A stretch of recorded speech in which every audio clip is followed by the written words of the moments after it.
Alright, what's up sa inyo mga kababayan? Ako nga po pala si Jake Magnus at nandito po tayo ngayon mga kababayan sa YouTube channel ni Queen Magnus. Ano po, ito po pag-uusapan po natin.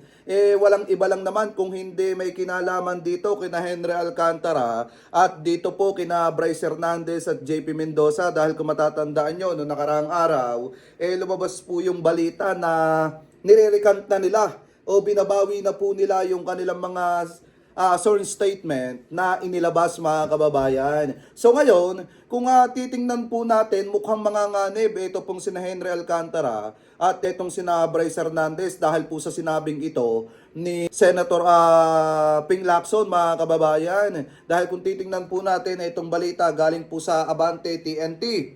Tunay na tabloidista, sabi po dito mga kababayan, ito daw pong ex-DPWH official, pwede daw makasuhan ng perjury. Ibig sabihin, yung perjury, kasong pagsisinungaling mga kababayan. Dahil daw po dito sa pagbawi ng mga statement, nito pong sina Henry Alcantara, JP Mendoza at Bryce Hernandez. Dahil kung matatandaan nyo, yung mga yan, yung mga ex-DPWH official na talagang mga maiinit na nag-akusa doon po sa mga senador at mga sangkot sa mga anomalyang flood control.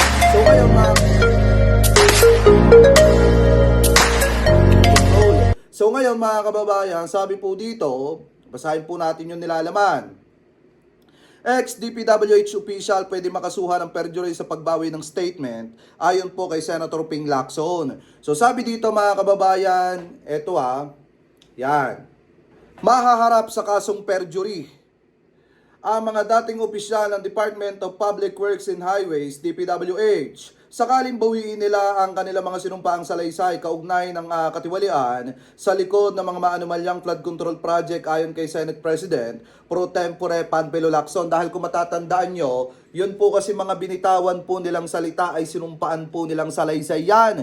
Diyan po mga kababayan sa Senado. At sa Kamara de Representantes. Ngayon, kung ang pag-uusapan po natin ay yung nangyari sa Senate Blue Ribbon Committee ni Senator Ping Lacson, maliwanag naman po mga kababayan sa sikat ng araw, talagang may sinumpaan po silang salaysay at may mga binanggit sila na mga mahalagang impormasyon kaugnay po ng pagkakasangkot ng ilang mga kilalang personalidad katulad po nitong sina Senator Joel Villanueva at Senator Jingo Estrada at Bong Revilla mga kababayan. Tapos na nakakapagtaka kasi dito, di ba naglabas etong si Ramon Tulfo ng statement mga kababayan at ibinulgar nga niya ang dahilan kung bakit binabawi ni na Henry Alcantara, Bryce Hernandez at JP Mendoza yung kanilang mga sinumpaang salaysay bukod sa hindi po daw natanggap sa WPP o Witness Protection Program. Itong si Bryce Hernandez at JP Mendoza nakipag-usap din daw yung abogado ng mga ito sa kampo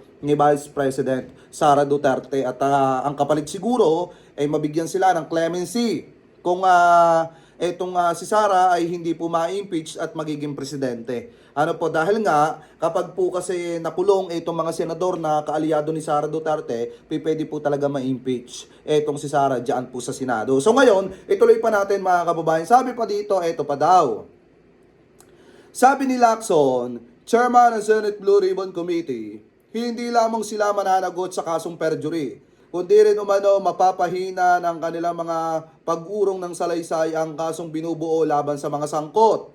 Sabi daw dito mga kababayan, ito daw sabi ni Lacson, kung sila magre-recant, magiging liable sila sa violation ng batas sa perjury o itong Art 183 sa Revised Penal Code. Amendment, ito ng RA 11594.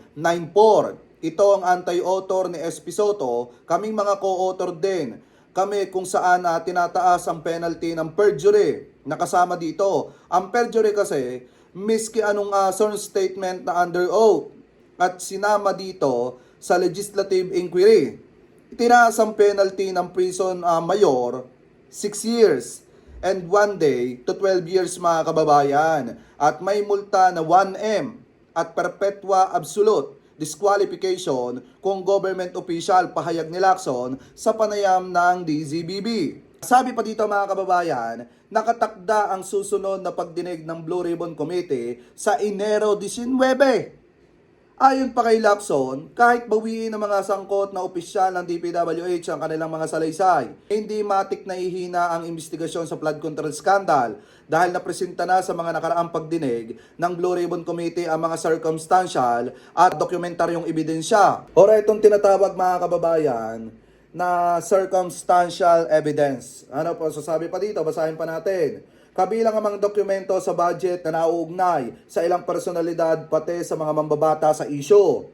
Dagdag pa niya, iniimbestigahan na ng Department of Justice ang kaso habang ginagawa na rin ng Anti-Money Laundering Council ang pag-freeze ng mga bank account ng ilang mga sangkot. So sabi daw ni Lacson dito, so hindi standalone. Ito parang hindi mamamatay o babagsak ang kaso o the basis of their recantation. Aniya pa. Sabi pa dito, idinagdag ni Lacson na naibigay na ng mga dating DPWH Bulacan engineers na sina Henry Alcantara at Bryce Hernandez ang pera at mga sasakyang isinuko nila sa pamahalaan. Isang indikasyon umano ng pag-ame ng pagkakasala. Yan kasi ang problema, mga kababayan, sa totoo lang. Nito pong sina Bryce Hernandez, JP Mendoza, Henry Alcantara, lalo na si Henry Alcantara at si Bryce Hernandez. Nagbalik sila ng mga perang nakulimbat nila sa kaban ng bayan. Si Bryce Hernandez naman, nagbalik ng sasakyan na indikasyon ng pag-ame ng kanilang mga kasalanan. Kaya kahit bawiin nila o kahit tumanggi sila sa kanilang mga pananagutan, hindi pa rin po maikakaila na nagsoli sila ng perang ninakaw po nila. At mga sasakyan na ginamit ang pera para pambili doon. So nangangahulugan po yun ng pag-amin. So sabi pa dito mga kababayan, ito pa daw. Sinabi rin niya na hindi niya isinasantabi ang posibilidad na may ilan sa mga nasasangkot na nakipag-ugnayan sa mga dating opisyal ng DPWH. Hindi nakakapagtaka kung kinausap sila through their lawyers, naman ang sinasangkot nila, aniya, mga kababayan. So ngayon, para sa akin, kung ako po ang inyong tatanungin, unang-una, sablay po yung ginawa ni na Henry Alcantara ng kanyang abogado. Of course, mga kababayan, sablay po yung ginawa nila kasi nga, itatanggi ni Henry Alcantara yung mga ugnayan niya sa maanumalyang flood control. Itatanggi niya yung mga kickback, ghost project at yung mga ginawa pa nilang kabulastugan sa gobyerno. Ano po, lalo na dyan sa DPWH. So ngayon, paano niya idadahilan o paano niya pasisinungalingan yung mismong nangyari dun sa pera na ibinalik niya? Bakit siya nagkapera ng ganong kadami? At bakit siya nagbalik ng pera kung talagang hindi siya kasabwat? So, ibig sabihin, yung mga perang ibinalik niya, yan yung mga perang nakulimbat at talagang kasabwat po talaga siya dyan. Kaya, ang maliwanag dito mga kababayan, makakasuhan po talaga ng perjury. Iyan pong sina Henry Alcantara lalo na. At may mga lumalabas na game plan daw. Di umano na kung saan nakipag-usap yung mga abogado ng mga akusadong dating DPWH official doon daw po sa kampo o sa kabilang kampo, which is sa kampo po ni Sara Duterte, na kung saan talagang mga kababayan, nagkasundoan na bawiin o i-recant yung statement po mga kababayan nitong sina Henry Alcantara para hindi po ma-impeach etong si Sara Duterte. Dahil alam naman po natin, kapag ka nagtuloy-tuloy po itong mga pag-testify o pagtestigo ni na Henry Alcantara, pwedeng makulong itong sina Joel Villanueva, Jinggoy Estrada, at itong sina Chis Escudero at yung iba pa mga kababayan ng mga nasasangkot at mga pinangalanan. So ngayon, kung makukulong yung mga senador na yan at nag-run yung impeachment ni Sara Duterte, automatic pwede pong ma-impeach itong si Sara, lalo na kung matibay yung ebidensya. Dahil nga, wala na mga senador na magbaback up sa kanya at makukulong na isa-isa, lalo na at nagtatago ngayon si Senator Bato de la Rosa. So ang posibilidad dyan mga kababayan,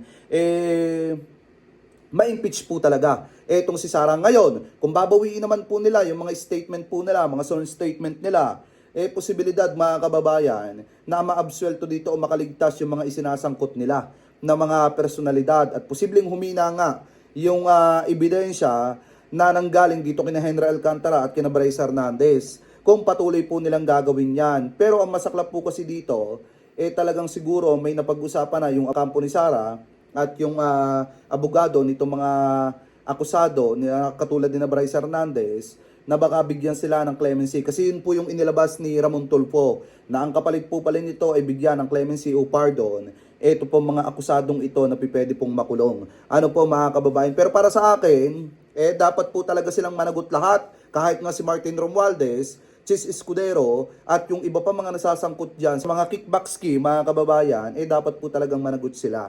Pero kayo, mga kababayan, kung kayo po ang tatanungin, ano po ang masasabi nyo hinggil po sa isyong yan? Ano po ang komento ninyo hinggil po sa balita na yan? Comment below na lamang po kung ano po ang masasabi nyo hinggil po dyan sa usapin po na yan. At ito mga kababayan bago po tayo pansamantala magpaalam, hinihikayat ko po yung mga kababayang Pilipino po natin na sana po suportahan nyo po itong YouTube channel ni Queen Magnus, mga kababayan. Kasi minsan gagamitin din po natin ito sa mga pagbablog po natin pagka yung isa natin ay nagkakaroon po ng mga violation. So anyway, hinihikayat ko po kayong lahat na sana suportahan nyo po, i-subscribe nyo po ito pong YouTube channel na ito at wag po sana kayong mag-skip ng mga ads po natin dito po sa channel na ito. Maraming salamat po. Ingat po kayo palagi. God bless po. Thank you po. Thanks for watching. Don't forget to like, comment, and share, and subscribe.